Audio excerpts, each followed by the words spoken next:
that, guys. Looks like we lost our connection there for a second. So welcome back. We are going to continue with the live stream. So hopefully some of you guys jump back into our new one. I'm gonna have to pull my own feed back up real quick. But we are broadcasting here live on day 3 of Across the Years. It is 9:30 in the morning right now. How's it going, Scott? Hi. Have just a great time out there? I had a fantastic time. It's a different kind of event. Yeah.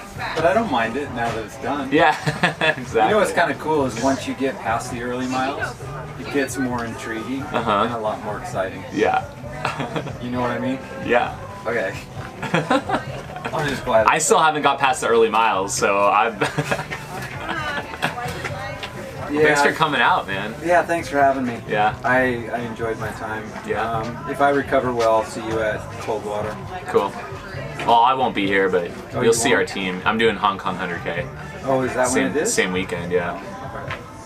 Are you out here the whole time, or are you going to be around for New Year's? I'll be here for New Year's, but I'm like bouncing back and forth a little bit. How long are you in town? Just through then? I think I'm going to hang out until the 1st. Okay. I'll drive back on the 1st. Cool. Otherwise, I'll be on the road somewhere. Yeah. To New Year. So. Cool. Well, say hi to J-Lu. Probably I won't will. make it out He was there. here late last night. Oh, really? You know what's funny about? I mean, you know this already, but he's like this party favor. You know, he just walks around and he knows everybody. Yeah. So I was like, listen, dude, I gotta tuck in. And he just started walking around. Yeah. And about 1 o'clock in the morning, I just hear him just like, oh no, dude, you know his voice. He found a crowd over there by the pickle juice. Oh, yeah. And I think he was there till like 2 a.m. That's great. So, but he came here last night. I'm gonna stay at his house tonight. Nice. Cool. Anyway, all the best at Hong Yeah. Kong. Thanks, man. I'll see you around. Sounds good. I will see you most definitely at Hard Rock if anything else. Cool. Okay. Yeah, for sure at Kroger. I mean, before, but at Kroger's too. Yeah. Like I said, I'm gonna try and put on a good show for you guys. I know you will. You've got the experience. I need to, man. I need to make the 5th one a special one. Yeah. Absolutely. All right. Alrighty. Okay, sorry about that. That was Scott Jaime checking in. He just completed his first 48-hour run out here. Someone's got a big bunch of beer, right? I think someone had a big bunch of beer.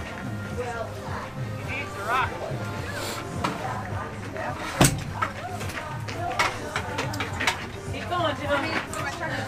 Do that. It's only an outfit, like, So let's see. We've got 9 people jump back over to the live stream. The party's over by the pickle juice. Yes, that's the word on the street, anyways. So there's the pickle juice company has a whole setup back there with Patrick Sweeney. Yeah, it's really an interesting mix. We're gonna get a camera out on course to show you guys what the whole loop looks like later today. But yeah, it's a nice loop. As you guys can see in the live feed there, for those of you just tuning in or catching this on replay, this is ATY Main Street, we call it. There is our start-finish line, our timing tent, hosted by Ultra Timing Pros, Mike Melton and Bill Schultz, is on that left side there. Behind it, you have our aid station. Paul! Okay. Jupes, you want to jump in or? Yeah. Cool.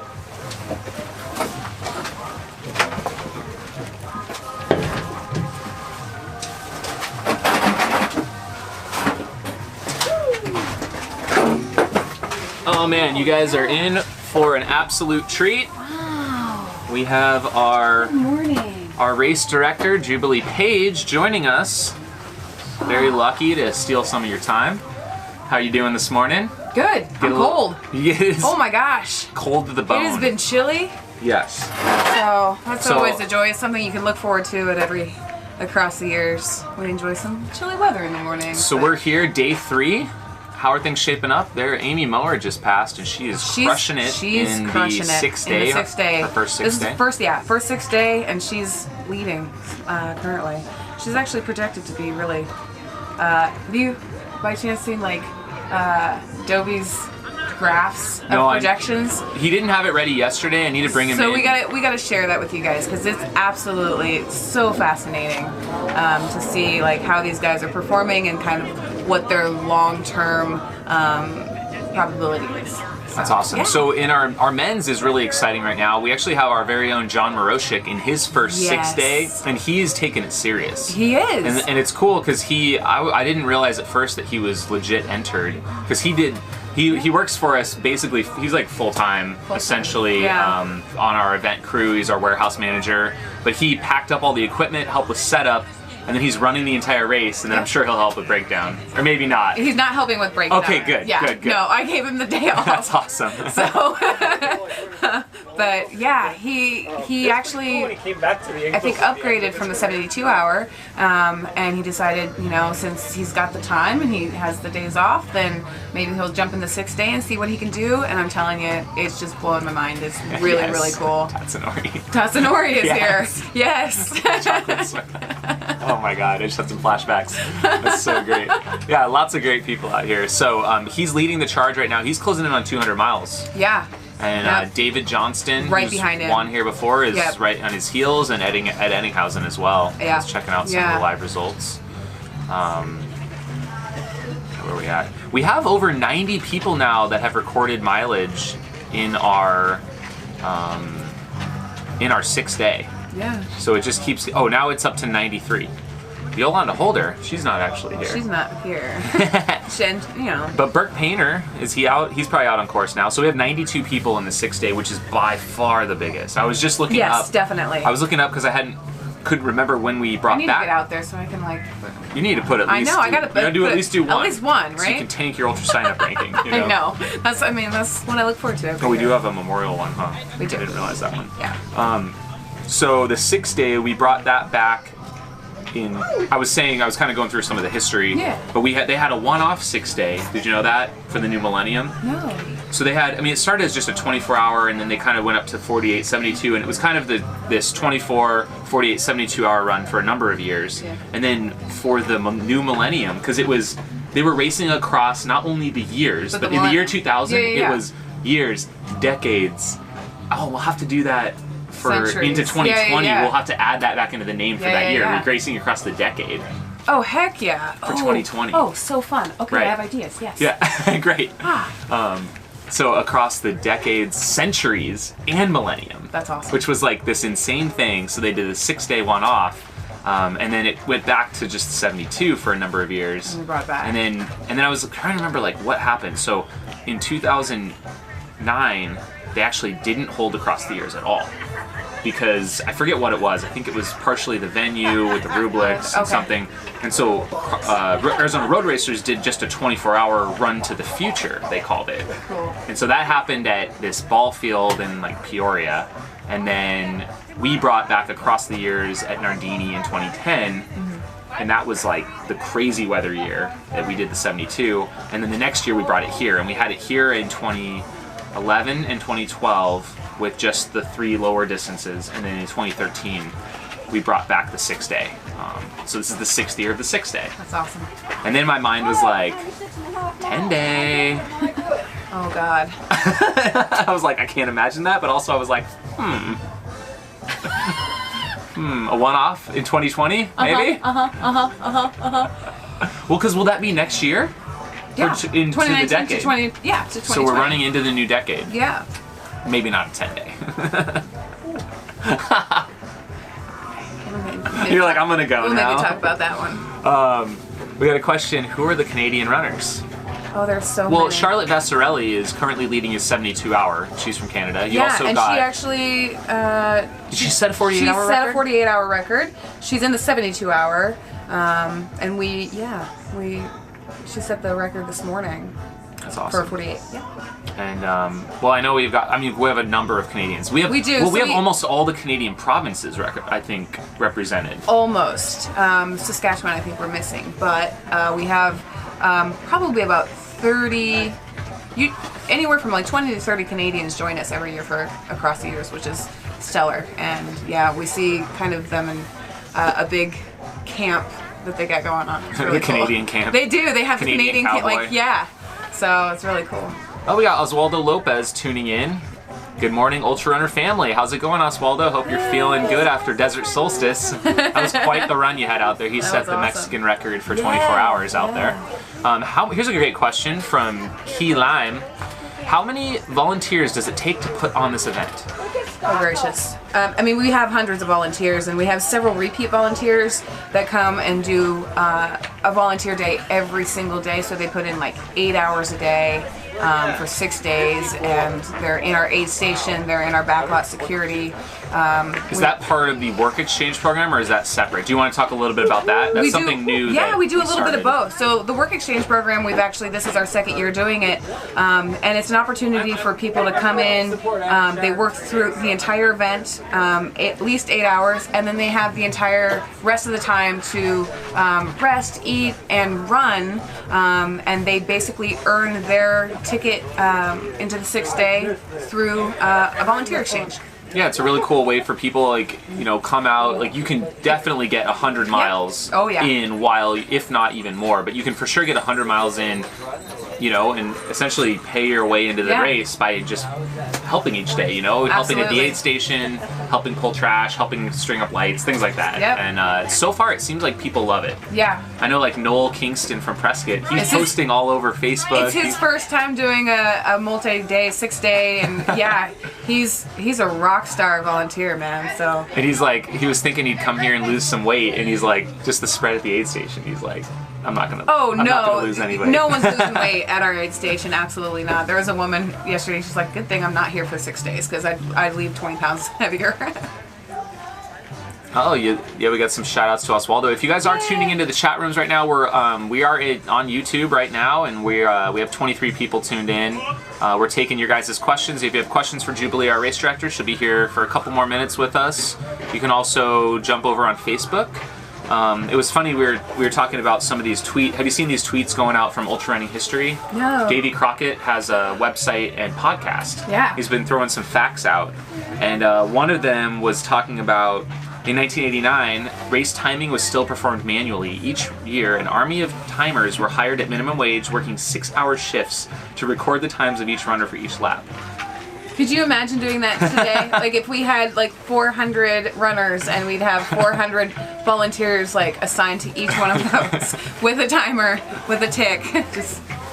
It's amazing. That would be production. Claudia Cross, she filled in 1993. Yeah. You'd have to yield your number so the counters could write your time down. They were yell out your number. Yeah. And that's on a 400-meter track. So every time there's just a whole bunch of yelling. And she also said when you cross the finish line, if you won, it was made of toilet paper and you got to keep it. Oh, I think we could probably bring that back. Absolutely. That'd be great. So that is actually, I think I'm on the old one, the old feed. I should probably refresh this. If you guys are tuning into Facebook, apologize. We had to restart our feed there one time. Current temperatures, lots of questions. They think they see a lot of people bundled up. Oh, definitely. They see us bundled up. Oh, no. Yeah, we're bundled. It's probably still maybe 40 degrees right now. I might have stepped out this morning. It was 34 degrees maybe. And immediately, we even go into our tents and it's, pretty socked in, but we can see our breath. So it's definitely, you feel it in the morning. We got Diane Durden. She says, I love your hat. Is it available in the ATY online store? This one? Yes, it will be. It will be. Yes. Those are new for this year. These are hence new for the this purple year. hair. Yes, purple, all the perps. Perps. All the perps for this year. Diane Durden, yes, running across the decade. I think that's going to be the theme for next year. Okay, 2020, you got to do it. Running across the decade. We're going to up it. I love it. That's great. I see lots of these purple hats walking around. That's great to see. I know. Well, I'm telling you, they're so warm. Nice and warm. They're really warm. That's a good. I did good. Oh yeah.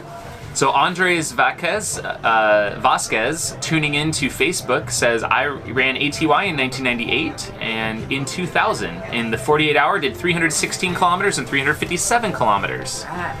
That's great. That's awesome. And then R. Koch on YouTube says, back in my day, we used a sundial to record our laps, apparently. Run for a whole day. So that's great. Let's see, anything else interesting happening? Today is the 30th, so there was a lot of people that started today. We started, I think, almost 80 people today. But some people did leave the track today as well. There was about 30 people in the 24-hour, and also some 48 hours from the first day are now off. So that's starting to recycle a little bit. But tomorrow, you got to... No, we start 75 people today. And how many are starting tomorrow in the 24 alone? In the 24 alone, we have over like 90 people. So 90 people starting tomorrow? Wow. Just in the 24. Yeah, just in the 24. So, and there will probably be a couple 48s too. So well over 100 people total starting tomorrow. So it's going to be a big crowd.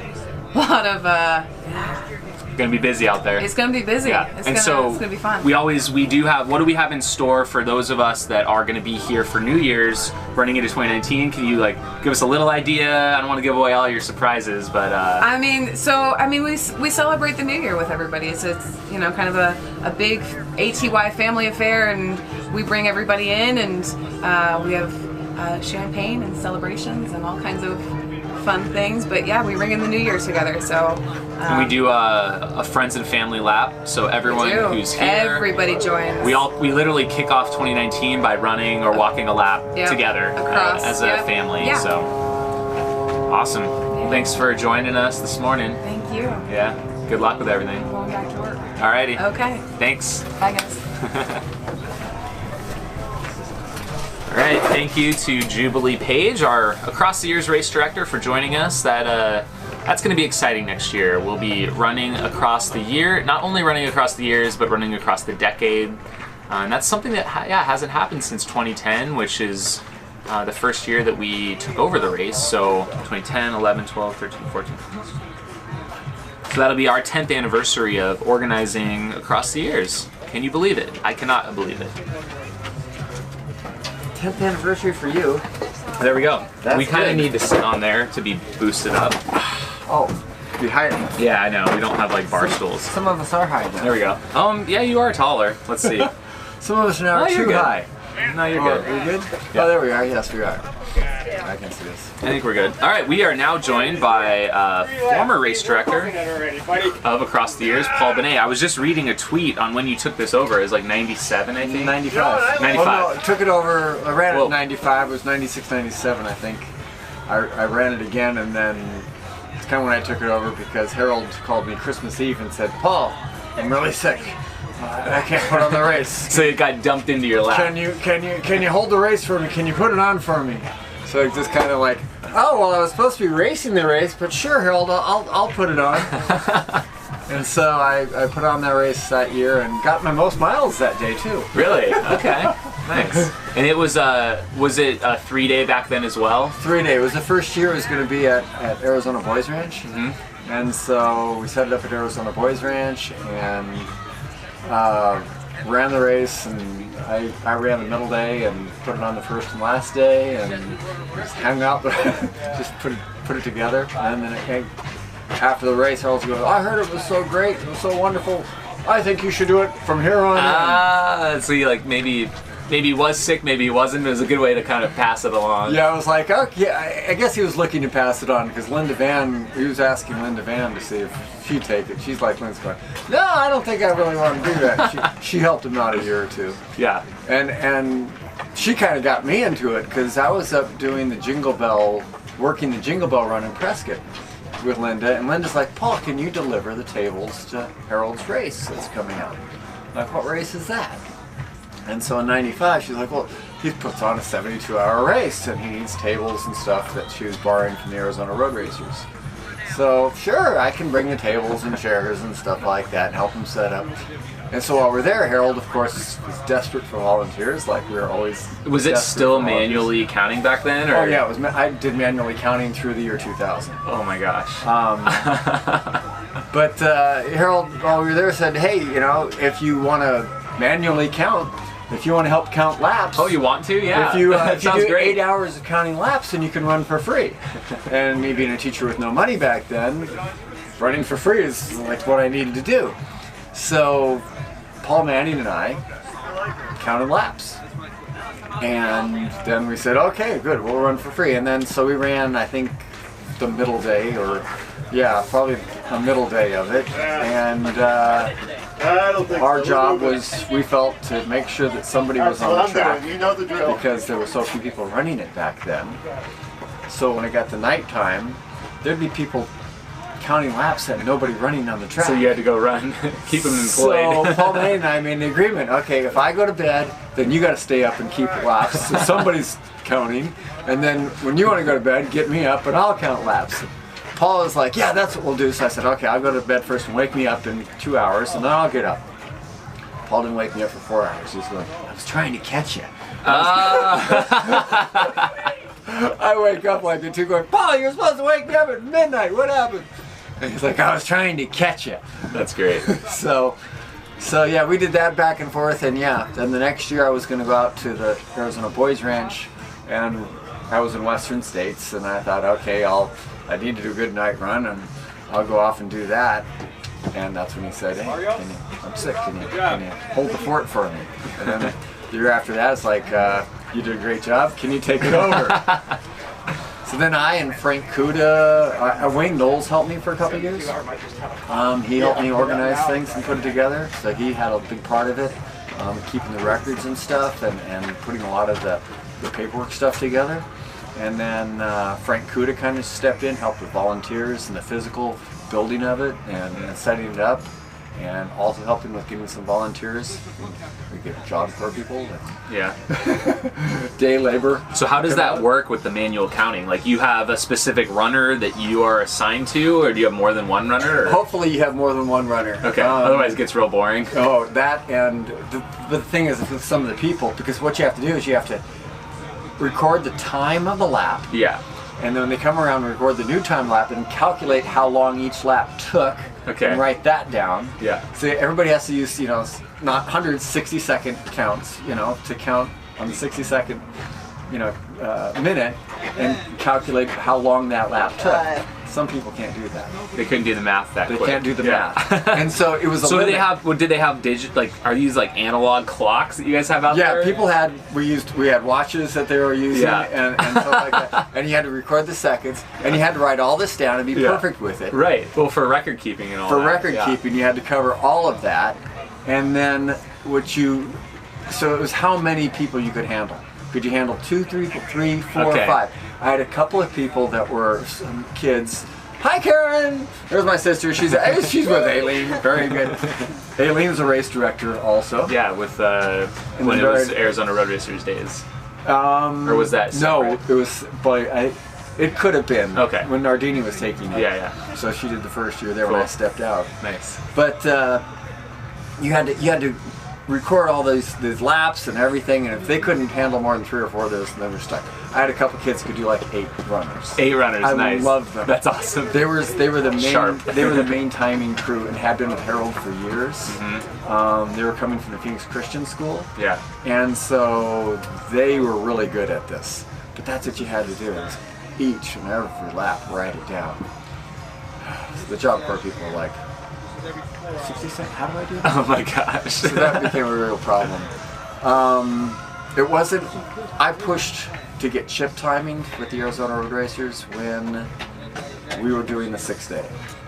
And that was for the run into the... It was after the 6-day. For the 6-day, we used computer timing. Okay. Frank Kuda wrote a program that all you had to do is type in the number in the computer, and it would automatically update the lap. But then you're having to keep an eye out. You had to look for numbers, so you had a number caller. Yeah. When you had the person writing down the laps, as the person came by, you check in with your lap counter every time. And the lap counter would have to say, gotcha. Oh gosh. Because there had to be communication. Yeah. Because if, and you want to make sure your lap counter was awake. Right. So you'd come by, and if they didn't say gotcha, hey, did you catch me? Yeah. But that was the old thing. If you talk so would that slow you down much each lap? Or? A little bit. Yeah. Because you'd be like, hey, did you catch me? Did you catch me? Every time. Wow. And that's on a 400-meter track. Yeah. I mean, now we have a little bit over a mile course here, so it wouldn't be as bad. So this was every 2 minutes. So exactly. The person's 2 to coming 3 around minutes. again. But if you talk to some of the older people that have done this race for a long time, they have done that with the old hand lap counting.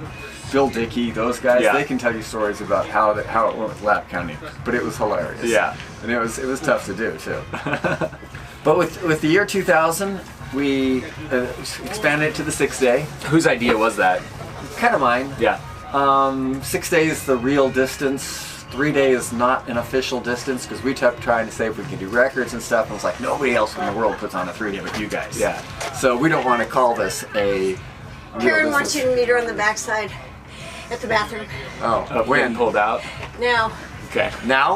well, when we go around backwards, When she needs to use the bathroom to do this.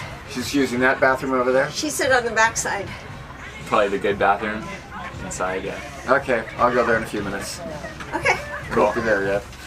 Finish the 6-day story here. Or you can take her. You can take her out there. She can do it. Take her to the bathroom for it. All right. You're good. But yeah, I decided that it would be good to have a 6-day because that's the official distance. Yeah. And that's when this race finally really bloomed and It got blossomed. on the map after that. Yeah, Because how many international people would you have before then? Oh, if you could get 20, 30 people there. For the whole event. Yeah. Yeah. It was like, oh, it was great. It was Yeah. wonderful. Because I remember the first year that I fully directed it, Andy Lovey was one of the guys who would come out every year. And he's a doctor. And he was like the spirit of the race. He motivated people and stuff. And I remember that very first year out there, and it's my time putting it on as the race director. And he was doing the 3-day, and the second day, Andy Lovey's like, I've had it. I've had enough. I'm done. I'm like, no, Andy, you can't leave. If you leave, this whole race falls apart. You know, it just felt like the core of the race would Yeah. disappear if Andy left. So I started going around with him and going, okay, Andy, you need this more till you get to 100K, so keep going. And then I'd come up with another number. Well, you do this and you're going to get to 70 miles. Keep going. And he motivated, finally forgot about it. He wanted to go home and Yeah. kept going. Nice. So, but that's how desperate, how low our numbers were back then.